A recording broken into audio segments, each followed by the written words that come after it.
Come wherever you are to pray.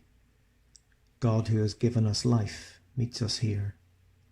Will God be revealed to us on this dark day? Has not God turned away and forsaken us? Come, all ye that are weary and discouraged. God, whom you trusted, has not forsaken you.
Then the assembly rose as a body and brought Jesus before Pilate. They began to accuse him, saying, "We found this man perverting our nature, forbidding us to pay taxes to the emperor, and saying that he himself is the Messiah, a king." Then Pilate asked him, "Are you the king of the Jews?" He answered, "You say so." Then Pilate said to the chief priests and to the crowds, "I find no basis for an accusation against this man." But they were insistent and said, "He stirs up the people by teaching throughout all Judea, from Galilee where he began, even to this place." When Pilate heard this, he asked whether the man was a Galilean. And when he learned that he was under Herod's jurisdiction, he sent him off to Herod, who was himself in Jerusalem at that time. When Herod saw Jesus, he was very glad, for he had been wanting to see him for a long time, because he had heard about him and was hoping to see him perform some sign. He questioned him at some length, But Jesus gave him no answer. The chief priests and the scribes stood by, vehemently accusing him. Even Herod with his soldiers treated him with contempt and mocked him. Then he put an elegant robe on him and sent him back to Pilate. That same day, Herod and Pilate became friends with each other. Before this, they had been enemies. Pilate then called together the chief priests, the leaders, and the people, and said to them, "You brought me this man as one who was perverting the people, and here I have examined him in your presence, and have not found this man guilty of any of your charges against him. Neither has Herod, for he sent him back to us. Indeed, he has done nothing to deserve death. I will therefore have him flogged and release him." Then they all shouted out together, "Away with this fellow! Release Barabbas for us." This was a man who had been put into prison for an insurrection that had taken place in the city and for murder. Pilate, wanting to release Jesus, addressed them again, but they kept shouting, "Crucify, crucify him." A third time he said to them, "Why, what evil has he done? I have found in him no ground for the sentence of death. I will therefore have him flogged and then release him." But they kept urgently demanding with loud shouts that he should be crucified, and their voices prevailed. So Pilate gave his verdict that their demand should be granted. He released the man they asked for the one who had been put into prison for insurrection and murder, and he handed Jesus over as they wished. As they led him away, they seized a man, Simon of Cyrene, who was coming from the country, and they laid the cross on him and made him carry it behind Jesus. A great number of the people followed him, and among them were the women who were beating their breasts and wailing for him. But Jesus turned to them and said, "Daughters of Jerusalem, do not weep for me, but weep for yourselves and for your children. For the days are surely coming when they will say, 'Blessed are the barren, and the wombs that never bore, and the breasts that never nursed.' Then they will begin to say to the mountains, 'Fall on us,' and to the hills, 'Cover us.' For if they do this when the wood is green, what will happen when it is dry?"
2 others also, who were criminals, were led away to be put to death with him. And when they came to the place that is called the Skull, they crucified Jesus there with the criminals, one on his right and one on his left. Then Jesus said, "Father, forgive them, for they do not know what they are doing." And they cast lots to divide his clothing. And the people stood by watching. But the leaders scoffed at him, saying, "He saved others. Let him save himself if he is the Messiah of God, his chosen one." The soldiers also mocked him, coming up and offering him sour wine and saying, "If you are the king of the Jews, save yourself." There was also an inscription over him, "This is the King of the Jews."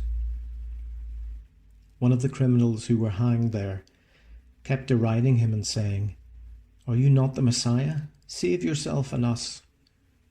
But the others rebuked him, saying, "Do you not fear God, since you are under the same sentence of condemnation? And we indeed have been condemned justly, for we are getting what we deserve for our deeds. But this man, he has done nothing wrong." Then he said, "Jesus, remember me when you come into your kingdom." He replied, "Truly I tell you, today you will be with me in paradise."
It was now about noon, and darkness came over the whole land until 3 p.m, while the sun's light failed, and the curtain of the temple was torn in two.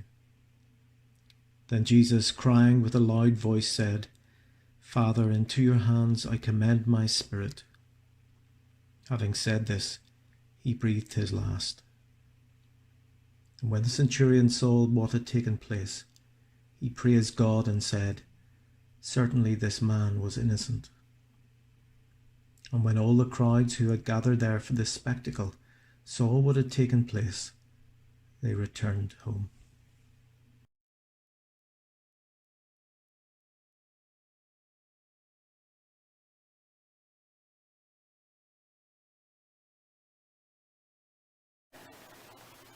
Were you there when they crucified my Lord? Were you there when they crucified my Lord? Oh,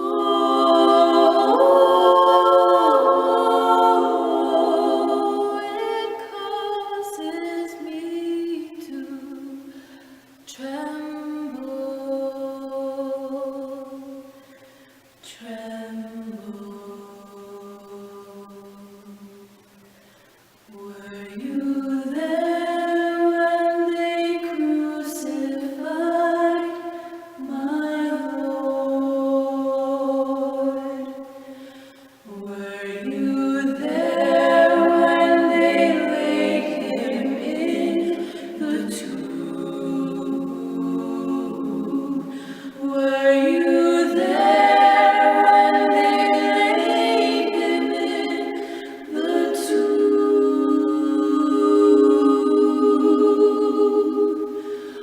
Oh,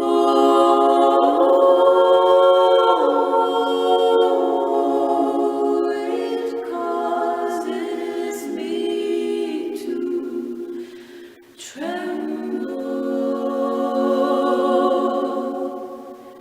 tremble.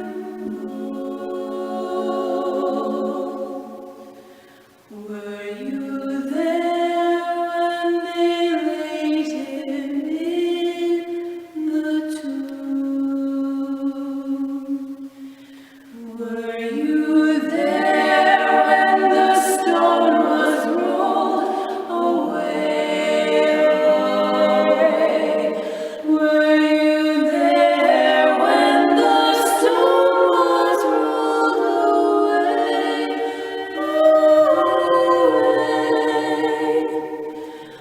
Oh,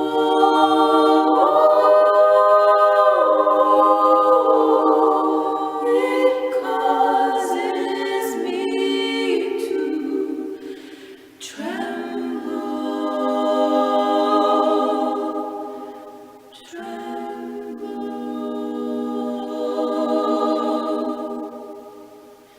Were you there when the stone was rolled away?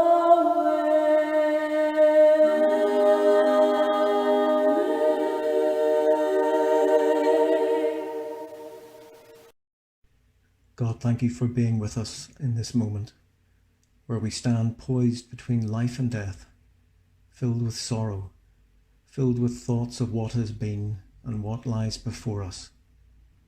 Thank you for the gift of life. Thank you for Jesus, who was a gift to the world, a gift in each of our lives.